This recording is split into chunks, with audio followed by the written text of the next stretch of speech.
Hi friends, കണ്ണകിക്കുട്ടിക്ക് മുടി വെട്ടാനായിട്ട് ഞങ്ങളൊരു beauty പാർലറിൽ വന്നിരിക്കുകയാണ്. തലമുടി ഫുള്ളായിട്ട് വളർന്നു. അത് പോയിട്ടെന്ന് വെച്ചാൽ മുടി ഒട്ടും കട്ടിയില്ല, ഈ ചകിരി നാര് പോലെ ഒരു ഒട്ടും കട്ടിയില്ലാത്ത മുടി. ഇപ്പം പിന്നെ മുടിയൊന്നും ഒതുക്കി അവൾ വയ്ക്കില്ല. അങ്ങനെ പിന്നെ വിചാരിച്ചു എന്തായാലും ഒന്ന് നമ്മുടെ മഷ്റൂം കട്ടൊന്ന് ചെയ്യാമെന്ന് വിചാരിച്ചു. അങ്ങനെ പിന്നെ സാധാരണ മുടി ഉള്ളതാണ് എനിക്കിഷ്ടം, എനിക്കല്ല എല്ലാവർക്കും ഇഷ്ടം. തലയൊക്കെ കെട്ടിവെച്ച് നമുക്ക് നേഴ്സറിയിലൊക്കെ വിടാമല്ലോ. പക്ഷേ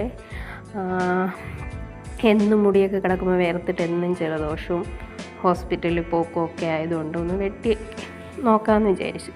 അങ്ങനെ വന്നത്. ഞങ്ങൾ വിചാരിച്ചത് ഭയങ്കര കരച്ചിലായിരിക്കും, വെട്ടാനൊന്നും സമ്മതിക്കില്ല എന്നൊക്കെയാണ്. പക്ഷേ നമ്മളെ നമ്മളെ വിചാരങ്ങളെയൊക്കെ മാറ്റിമറിച്ചിട്ട് അവളിതാ ഒരു കൂസലും ഇല്ലാതെ തലമുടി വെട്ടാൻ വേണ്ടിയിട്ട് റെഡി ആയിട്ടിരിക്കുകയാണ്.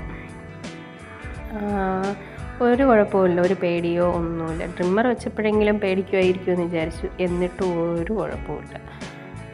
ഓക്കെ, അപ്പോൾ ഈ വീഡിയോ എല്ലാവർക്കും ഇഷ്ടമായെങ്കിൽ എപ്പോഴും പറയുന്ന പോലെ തന്നെ ലൈക്ക് ചെയ്യുക, ഷെയർ ചെയ്യുക, സപ്പോർട്ട് ചെയ്യുക. Okay, thank you.